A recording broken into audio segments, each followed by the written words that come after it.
Let's bring them on, ladies and gentlemen.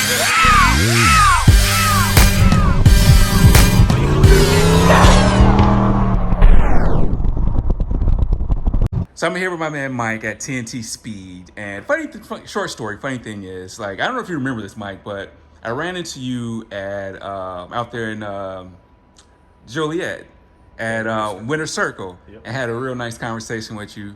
Fast forward, you hook up with Ken, and I run back into you, and it's one of these things. Like, I have to say, like, I'm a DIY garage guy, but I came over here, got a chance to work with Mike, and it's like every time I came over here, I learned something new. So Mike is going to dyno this car, and typically, what do you see out of these stock auto 2 valves? Auto and like 165 to 185 in there. Yeah. Occasionally at maybe 200 you get one, but that's it. It's stock. It's bone stock, and this thing, we got it, had like 78,000 miles on it. Drove it down to Mustang Week, and just kind of throwing some ideas out to you about future things to do with this car. You kind of threw the idea of a turbo kit. In my mind, I was thinking of like a nitrous, just like 100 shot, something like that. But you explain how a turbo kit might be beneficial as far as putting a real small spring in there, or even like an electronic boost controller, right? Yeah, just run it all electronically. And that way, when you want to go fast, when the wife's driving it, you can just run a small gate on there, and it'll only run 2 or 3 pounds of boost or 4 pounds of boost, which it'll make decent power, but it'll give her a little bit of that anxiety of, not the anxiety, would be adrenaline rush, I should say. Not anxiety, but adrenaline rush. And then, when you get in it, you can go ahead and just, turn it, whether it be electronic, the E2 up, or if you do a manual valve in there, you just cut the air going to the gate, and it'll start building as much boost as you want. So typically we see, normally you can almost double. So if you run like a 4-pound spring, you can get, like 8 PSI, sometimes 10 PSI out of it. Yeah. Some other kits will even go a little bit more, to where you can cut it all out. You can get as much as that thing's gonna make. We have one car that's got like a 12-pound spring in there. We see 34 pounds of boost out of it before it actually opens. But that's all actually, I shouldn't say it even opens. That's as much as that turbo, that 76 will make on that. And that's just a little 3-valve motor. Wow. And that thing lays out, over 1,000. That's crazy. But that's what I was saying, between nitrous, you do the nitrous on there, either way, we run a different chip on there, different setup, because you want to run different timing tables if you're running nitrous or not.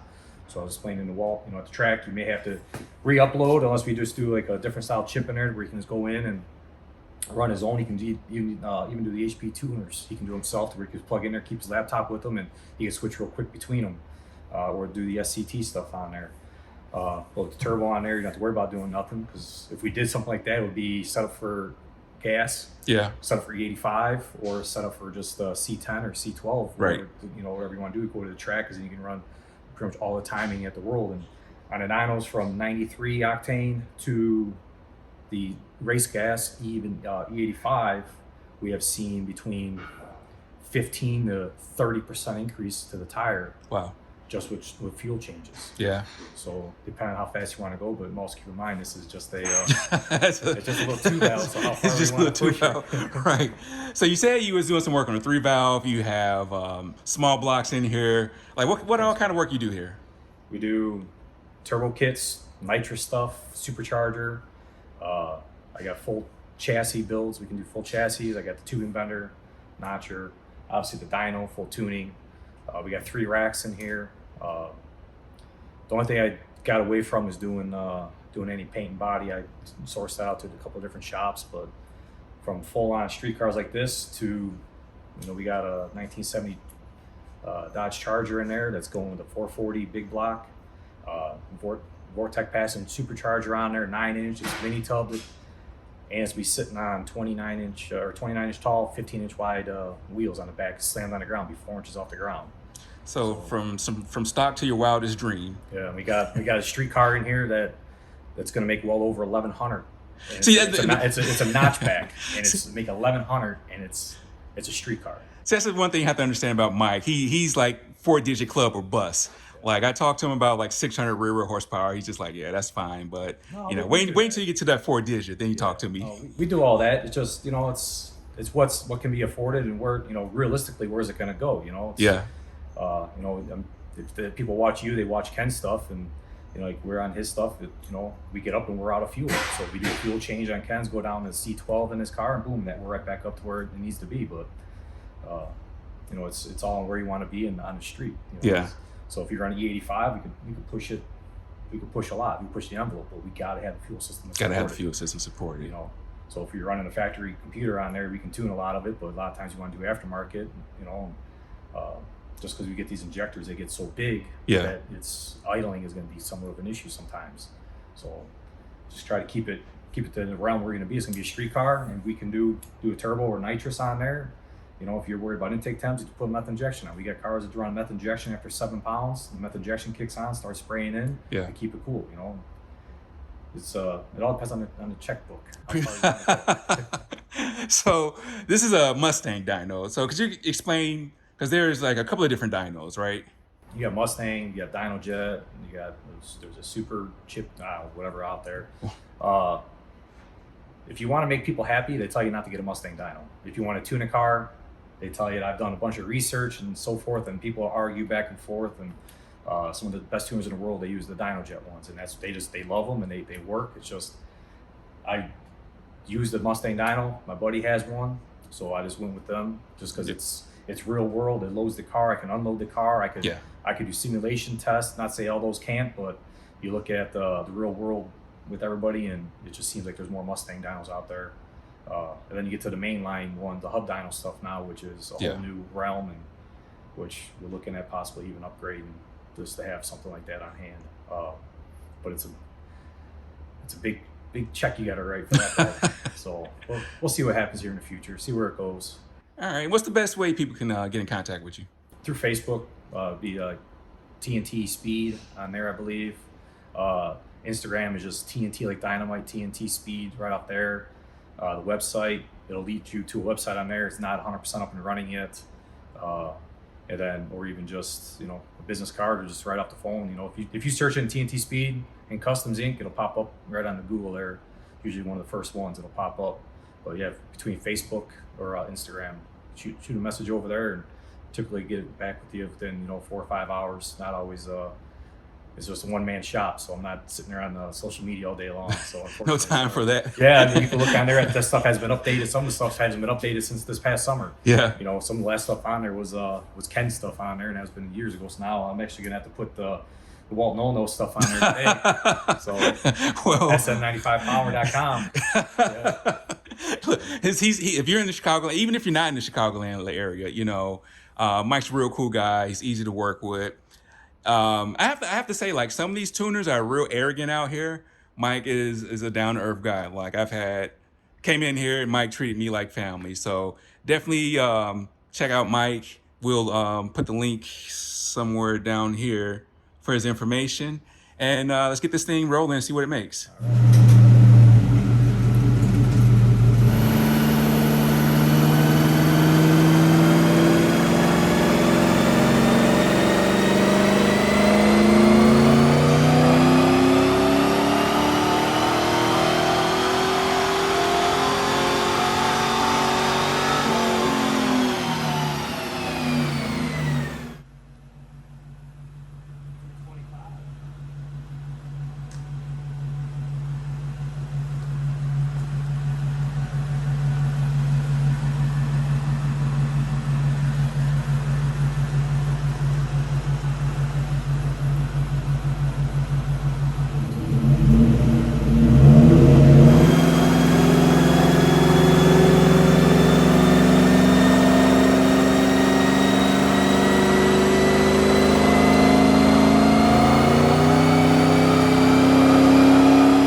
All right, Mike, you want to tell me what I'm looking at here? So with the weather correction, we're at 225. Like I told him, the first test that you guys had seen, I wanted to see how fast the car would rev on a dyno. as far as pulling the drum speed, there's simulated inertia right there was off. So that was just the drums. So as for the second hit, I told him, so we'll go ahead and we'll activate that and see. And there's usually a difference on there, which you can see it was only 2 horsepower, which actually a very surprised because normally it's a 20 horsepower difference with the simulated inertia. So I don't know if you heard, you're going back in the video, you could hear the car right in the car at like 4,500, whatever it did, something here, and I felt it in the car. It was at something with the car, I should say. So I don't know if it's part of the lock, if it went to unlock on the trans, because these trans are what the 4R70W these are. So I don't know if that was something that unlocked real quick or locked. Something goofy happened there in the car. But the first run it didn't do that. The second run it did. Here we go. Get an overlay real quick.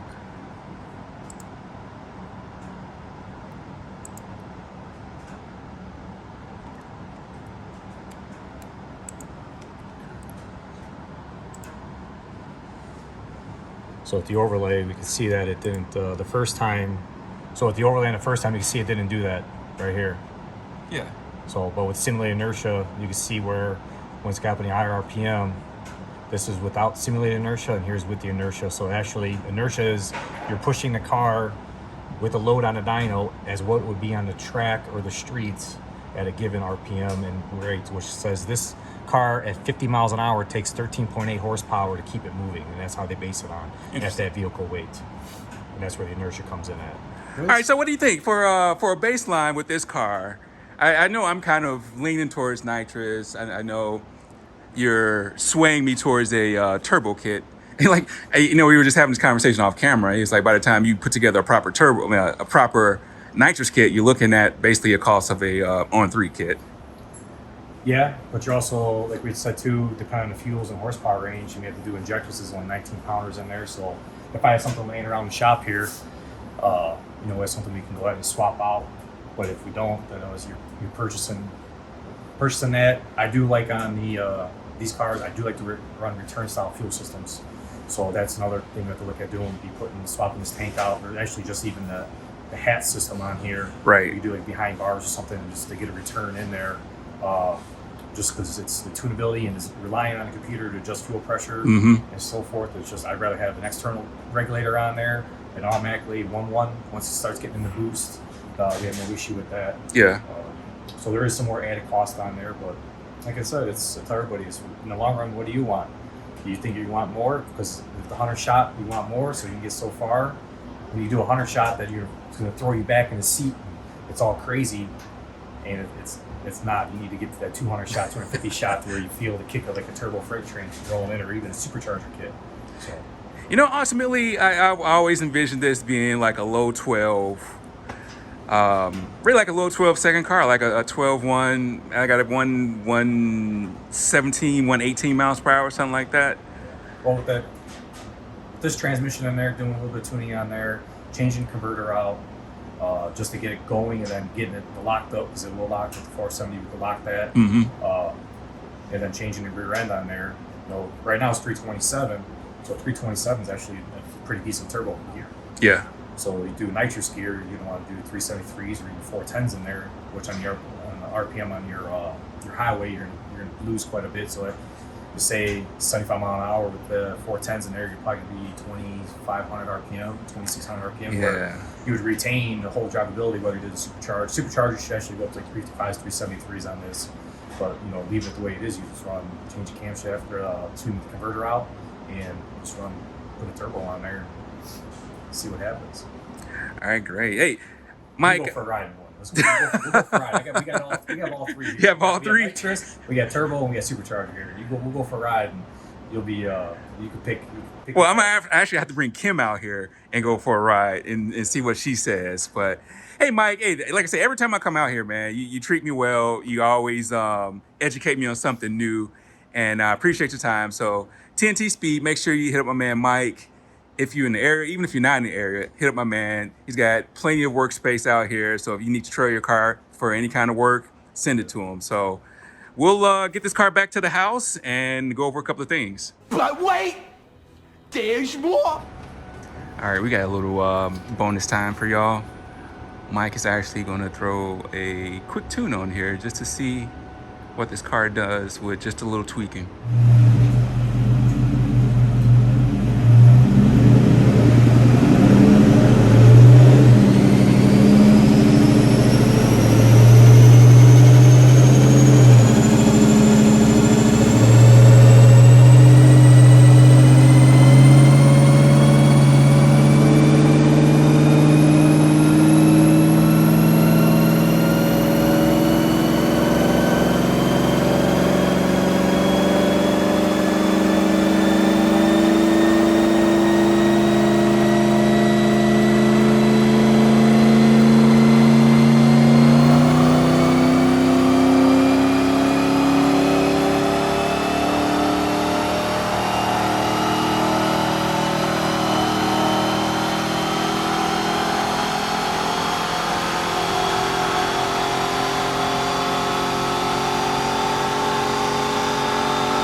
All right, what are we seeing here, Mike?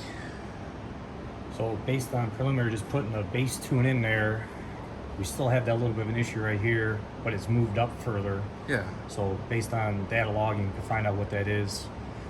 This is the run without the tune, the pattern line. Mm-hmm. The thick line is with the tune on there. So our goal is to have, once we're all set done tuning the vehicle, it looks a smooth line. Obviously, I'm just showing a smooth line right here, but yes, it will be up at an angle.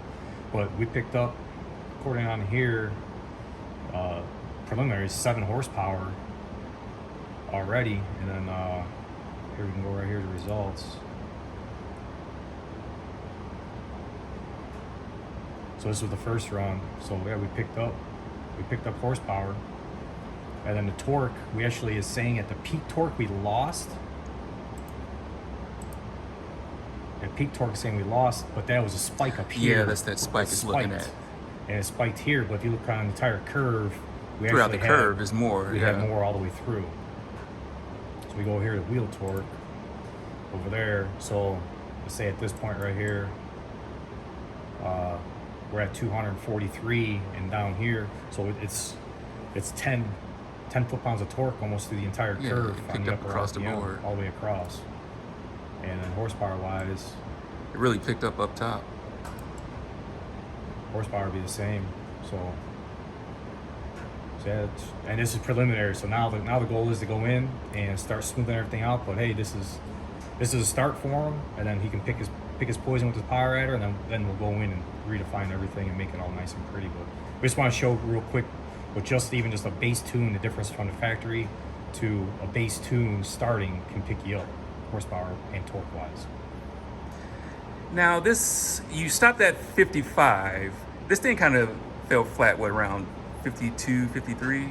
Yeah, we got right in here, and this is where we got to go in and see. A lot of times this could just be, it could be a spark, because I know on our base setup on there, we threw 4 or 5 degrees of timing at it. Yeah. So maybe all through here it's good, and it's good up here because it is picking up more, but it's just detecting a little bit of knock on there. So now we got to see, all right, add a little bit of fuel on there, see if we can rectify that situation, and check and even see if the knock sensors are pulling anything out. Right. If they're pulling timing, then we go in and adjust that. But sometimes this up here, it could be fuel. It might not have it. Just go into the math, add a little bit more fuel on there in the base timing or the base fuel graph, and add that in, and get that all smooth out, real nice and pretty. Because it's right here. It's both of them. So obviously we know the motor's doing something, but that's where our data logs start telling us and start chipping away at it and make this whole top end look here. But as tuning, a lot of guys, you can do smoothing. We always run 6. We run the factory setup on there. Our goal is, once we're all said and done, is to make all the graphs look just like that at a 6 rating, and that's how cars leave. Is when it's all said and done, they look like that, but at the correct factor of a 6. Okay. That's a standard setup to everybody, industry standard. Now, one thing I can tell you, I bet you that most of your tuners don't explain it to you like this. So my man Mike is over here just breaking it down. And he's not just saying that because it's just me. I'm sure if you brought your car up in here, if you wanted this kind of detailed knowledge on what he's doing, he would break it down to you. He's not just trying to get you in, take your money, and spit you out a graph. Mike, I appreciate it, man. This little tidbit of knowledge for y'all right here. Hey, thanks for your time, Walt. All right, so we are on our way back from the Dyno tune. I have to say I didn't have really any expectation going in. That's kind of why I put something up on a community post about guessing horsepower numbers. But I'm excited. I'm thinking about the way to go with this. I know Mike made a good pitch as far as turbo kits, but I don't want to go boosted, so most likely we will do a nitrous build. Got a couple of people I'm in contact with, so if I have questions with nitrous, I've got, besides Mike, I've got two other content creators, my man Diablo Speed on YouTube and my man Horseplay Motoring on YouTube. They have two nitrous setups on their cars. Diablo Speed is not SN95, but I still love watching his channel. So go ahead and tell me what you think. 230 rear horsepower. Like I said, it's pretty much a stock motor. It has shorty headers and the mufflers. Stock cats, so nothing special. Like I said, I didn't have any expectations out of it. But it's a baseline. We're gonna go forward. Hey, I appreciate y'all sticking through this long video. I know it's just like a dyno pool, but I wanted Mike to explain fully what he saw and what he thinks. So y'all have a wonderful Christmas out there. Stay safe and appreciate your time, and God bless.